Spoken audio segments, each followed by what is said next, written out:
hariho abakaza butuganireho nabo kandi nibagira ngo barabo mu mbere gumire bwa nyuma y'abana babo okugira ekizibe eki tuzara abana nkaba kunga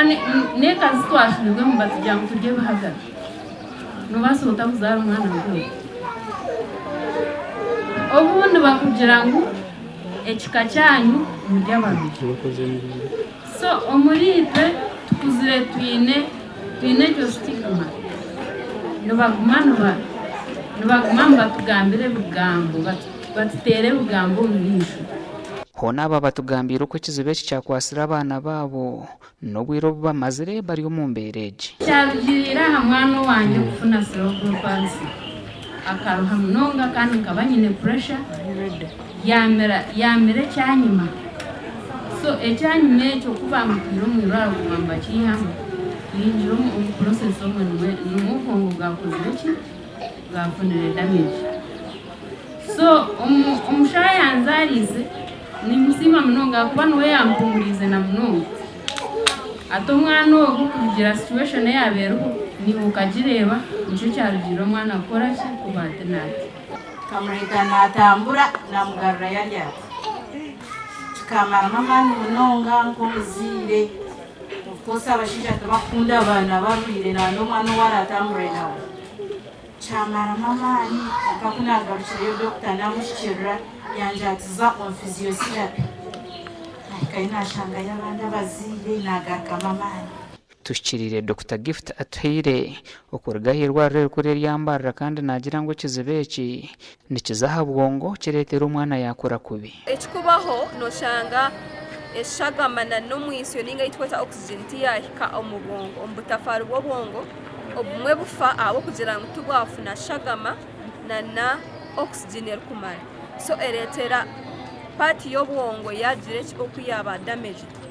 so twargo mu damage ineberi permanent bafuna permanent damage ahabwongo ebaretera kuba nko kubara kwantu mango bwongo nibwo bucontrollinga buri kimwe kitukora so okuruzira pati y'obwongo yaba affected center yaberge ya balance no kushanga omwana oku atine balance washanga eriyo kutambura no kushanga omwana oku atakwasa kutambura yaba center eyo kuretera yagamba niyo yaba affected no kushanga ino buzibu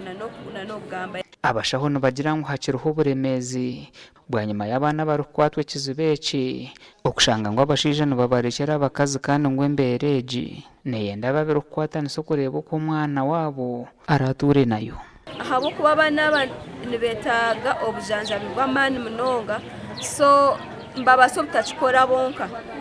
so washanga ngo abakubeno bagariza mamani ninga bakuba supportinga bataruho kibo buzubu bw'amani kunkantu shabango abashija twena hituri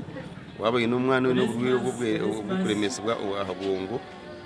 twena twetabe ninga tukwatanise n'abacara bitu ukureba ngo twarebera aba bana nabo kuba abana aba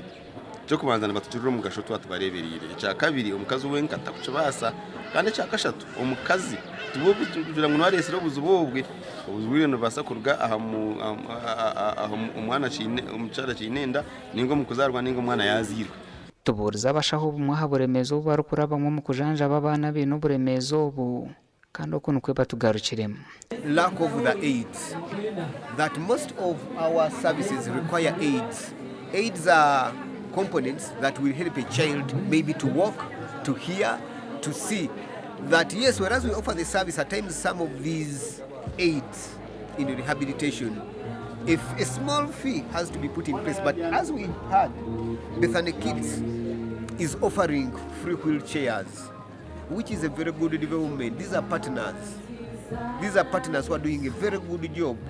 Reporter ya Ministry y'Amagara nereka ngo abana beshatwana na batana bari kuzarwa umwana umwe nabaye n'uburemezo kandi umwana umwe hari babiri abari kushangwa n'uburemezo ubu n'uwari kutambirwa Gashakwa Edison Kinene Basi